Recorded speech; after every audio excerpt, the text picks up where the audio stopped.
अस्सलाम नाज़रीन, मेरा नाम डॉक्टर शमाइला हनीफ है और मैं बतौर consultant obstetric gynaecology Fatima hospital Lahore में काम कर रही हूँ।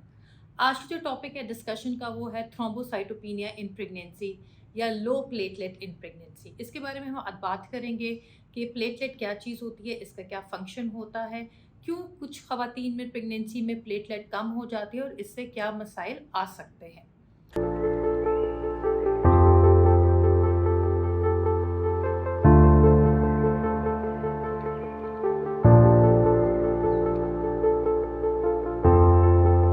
सबसे पहले कि प्लेटलेट क्या चीज़ है।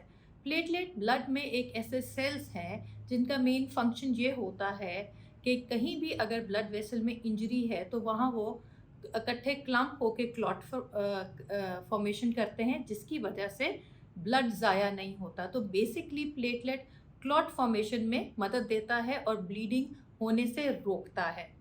एक नॉर्मल इंसान में प्लेटलेट की मिकदार 150,000 से लेके 400,000 पर क्यूबिक मिलीमीटर ऑफ ब्लड होती है।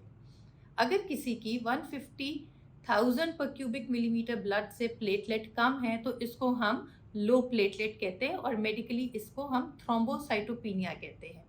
प्रेगनेंसी में ऑलमोस्ट 7 से 10% खवातीन को प्लेटलेट्स की कमी हो जाती है। यूजुअली ख़वातीन में ये माइल्ड फॉर्म होता है, यानी कि मामूली सा कम होता है और ज़्यादा कोई पेचीदगी माँ और बच्चे में और डिलीवरी में नहीं करता। पर कुछ रेयरली कुछ केसेस में ये प्लेटलेट्स इतने कम हो जाते हैं जो कि माँ और बच्चे दोनों के लिए प्रॉब्लम क्रिएट कर सकते हैं।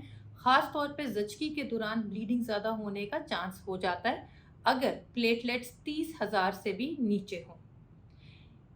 प्लेटलेट कम होने के क्या रीज़न्स हैं? जो कॉमनेस्ट रीज़न है वो है जेस्टेशनल थ्रोम्बोसाइटोपिनिया, यानी कि प्रेगनेंसी की वजह से प्लेटलेट कम हो जाना। कुछ खवातीन में क्यों ऐसा हो जाता है? क्योंकि प्रेगनेंसी के जो हार्मोन्स से बॉडी में चेंजेस आते हैं, कभी कभी इन्हीं हार्मोन्स की वजह से प्लेटलेट की प्रोडक्शन में कमी हो जाती है। इसलिए हम इसको जेस्टेशनल थ्रोम्बोसाइटोपिनिया कहते हैं, जो कि प्रेगनेंसी के दौरान ही रहता है और प्रेगनेंसी जब फारिग हो जाए, जब डिलीवरी हो जाए तो ये रिवर्ट कर जाता है और प्लेटलेट्स अपने नॉर्मल काउंट में आ जाते हैं। यूजुअली ख़वातीन को हमल में जिनको जेस्टेशनल थ्रोम्बोसाइटोपिनिया है, ये माइल्ड फॉर्म लेता है, कोई ज़्यादा कॉम्प्लिकेशन माँ में या बच्चे में या डिलीवरी के दौरान नहीं करता। इसके अलावा कुछ मेडिकल डिसऑर्डर्स होते हैं जिनकी वजह से थ्रोम्बोसाइटोपिनिया प्रेगनेंसी में हो सकता है और उसमें जो एक इम्पॉर्टेंट है वो है ITP, यानी कि इम्यून थ्रोम्बोसाइटोपिनिया। बहुत सारी खवातीन जिनको ITP है वो यूजुअली प्रेगनेंसी से पहले ही उनका डायग्नोसिस बना होता है कि उनके प्लेटलेट कम हैं, पर कभी कभी हमारे मुल्क में टाइमली डॉक्टर्स के पास नहीं जाते और प्रेगनेंसी के दौरान ही फर्स्ट टाइम चेकअप पे ही जब ब्लड टेस्ट किया जाता है तो पता चलता है कि उनके प्लेटलेट कम है और फर्दर इन्वेस्टिगेशन से डायग्नोस होता है कि उनको ITP है।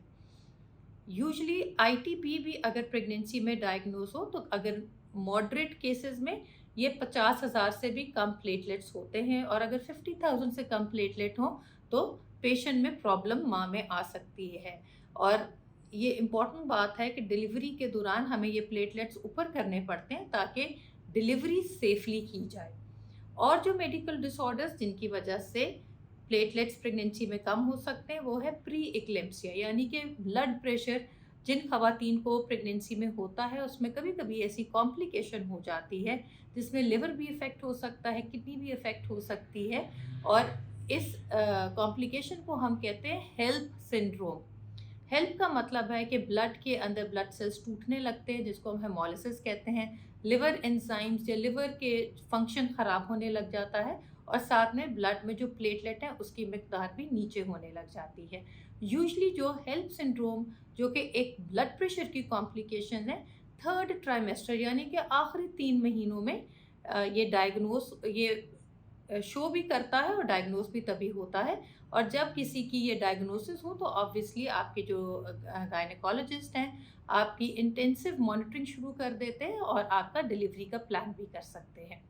इसके अलावा कुछ और रीजंस जिसकी वजह से खवातीन में प्रेगनेंसी में प्लेटलेट कम हो जाए वो या तो वायरल इन्फेक्शंस हों और ऑटो इम्यून डिसऑर्डर्स भी हो सकते हैं जिसमें प्लेटलेट्स कम हो जाते हैं। लिवर प्रॉब्लम, खासतौर पे फैटी लिवर इन प्रेगनेंसी, ये भी एक कंडीशन है जिसमें प्लेटलेट कम हो सकते हैं, और कभी कभी कोई ऐसी मेडिसिन होती हैं जिनके साइड इफ़ेक्ट के तौर पे प्लेटलेट्स कम होते हैं। अब हम बात करेंगे कि थ्रोम्बोसाइटोपिनिया यानी कि लो प्लेट होने के सिम्टम्स क्या हैं। माइल्ड फॉर्म तो कभी भी किसी चीज़ से प्रेजेंट नहीं करता। जब ब्लड टेस्ट किया जाता है तो प्लेटलेट 150,000 से नीचे होते हैं। ये किसी भी किस्म की प्रॉब्लम माँ या बच्चे में नहीं करता, पर ऐसे केसेस को रेगुलर मॉनिटरिंग की ज़रूरत है, यानी कि हर 4 to 6 वीक्स के बाद उनका ब्लड टेस्ट से हमें प्लेटलेट को ऑब्जर्व करना पड़ता है कि प्लेटलेट बहुत नीचे तो नहीं हो रहे। रेयरली अगर प्लेटलेट 50,000 से भी नीचे हो जाए या 30,000 से भी नीचे हो जाए तो फिर ये प्रेजेंटेशंस के तौर पे ब्रूजेस की फॉर्म में प्रेजेंट करते हैं, यानी कि बॉडी के डिफरेंट पार्ट्स में नील पड़ने लग जाते हैं, गम्स में या नाक से ब्लीडिंग होने लग सकती है। और अगर डिलीवरी का टाइम है तो उस वक्त सबसे ज़्यादा डेंजर ये होता है कि ज़चगी के दौरान माँ को हेमरेज होने का चांस, जिसको पोस्टपार्टम हेमरेज कहते हैं, इसका चांस भी बढ़ जाता है। कभी कभी अगर आईटीपी है यानी इम्यून थ्रोम्बोसाइटोपिनिया है तो ऐसे बच्चों को भी डिलीवरी के दौरान और डिलीवरी के फ़ौरन बाद ब्लीडिंग डिसऑर्डर या ब्लीडिंग के प्रॉब्लम हो सकते हैं। डायग्नोसिस के लिए तो सिंपल ब्लड टेस्ट ही चाहिए जो कि सीबीसी कराया जाता है, जिसमें हमें प्लेटलेट से अंदाज़ा हो जाता है। ट्रीटमेंट क्या होती है? जो माइल्ड फॉर्म है उसका एक्चुअली कोई भी स्पेसिफिक ट्रीटमेंट नहीं होती। जैसे कि अगर जिनके प्लेटलेट्स 80,000 से लेके 150,000 तक है, उनको कोई स्पेसिफिक ट्रीटमेंट नहीं चाहिए, उनको सिर्फ मॉनिटरिंग चाहिए। हर 4 to 6 वीक्स के बाद प्लेटलेट काउंट हमने देखना होता है कि वो सेफ जोन में ही रहें जिसमें डिलीवरी हो सकते हो, और स्पेसिफिकली कोई मेडिकेशन नहीं चाहिए।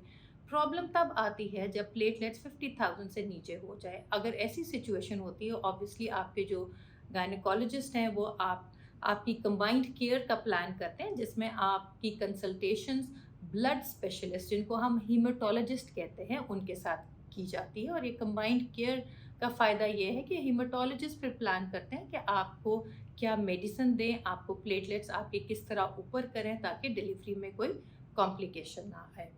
मेडिकल ट्रीटमेंट की अगर हम बात करें तो अंडरलाइंग मेडिकल कॉज, यानी कि जैसे हमने कहा ब्लड प्रेशर भी वजह हो सकती है, आईटीपी भी वजह हो सकती है, तो उसको हमने एड्रेस करना होता है। जब उसकी ट्रीटमेंट हो जाती है तो प्लेटलेट भी रिस्पॉन्सिव के तौर पर रिस्पॉन्स के तौर पर प्लेटलेट इम्प्रूव करने लग जाते हैं। आईटीपी में जो स्पेसिफिक ट्रीटमेंट इन एडिशन दी जाती है, कई दफ़ा पेशेंट्स को स्टीरॉयड दिया जाता है, कई दफ़ा इंट्रावीनस इम्यूनोग्लोबुलिन्स दिए जाते हैं, और अगर बिल्कुल ही डिलीवरी के करीब है तो प्लेटलेट ट्रांसफ्यूजन्स भी दी जाती हैं ताकि डिलीवरी खैरियत से हो जाए। जब हम एनेस्थीसिया की बात करते हैं, या अगर एपिड्यूरल लगना हो या स्पाइनल एनेस्थीसिया लगना हो, तो उसमें रिकमेंड किया जाता है कि प्लेटलेट बॉडी में 70,000 से ऊपर होने चाहिए। तो कई दफ़ा प्लेटलेट ट्रांसफ्यूजन करने के बाद अगर किसी को एपिड्यूरल एनेस्थीसिया चाहिए या स्पाइनल एनेस्थीसिया फॉर सिज़ेरियन चाहिए, तो ये तब 70,000 के क्रॉस कर जाए तो उस वक्त ये एपिड्यूरल और स्पाइनल एनेस्थीसिया सेफ समझा जाता है। डिलीवरी के बाद अमूमन जो जेस्टेशनल थ्रोम्बोसाइटोपिनिया है, यानी कि जिनको सिर्फ प्रेगनेंसी की वजह से प्लेटलेट्स कम हुए थे, वो वापस रिवर्ट हो जाते हैं और नॉर्मल कंसंट्रेशन में आ जाते हैं। इसी तरह जिनको ब्लड प्रेशर की वजह से प्लेटलेट कम हुए थे, उनकी भी डिलीवरी के बाद उनके प्लेटलेट्स नॉर्मल काउंट में आने लग जाते हैं। पर वो ख़वातीन जिनको आईटीपी की वजह से प्लेटलेट उनके कम थे, वो कुछ केसेस में प्लेटलेट उनकी डिलीवरी के बाद भी कम रहते हैं, और ऐसे केसेस में ऑब्वियसली हीमेटोलॉजिस्ट के साथ रेगुलर फॉलोअप और उनकी ट्रीटमेंट लंबी चल सकती है। तो आज की वीडियो थ्रोम्बोसाइटोपिनिया यानी कि लो प्लेटलेट इन प्रेगनेंसी के बारे में थी। अगर आपके जहन में कोई क्वेश्चन है तो आप कमेंट सेक्शन में ज़रूर कमेंट करें।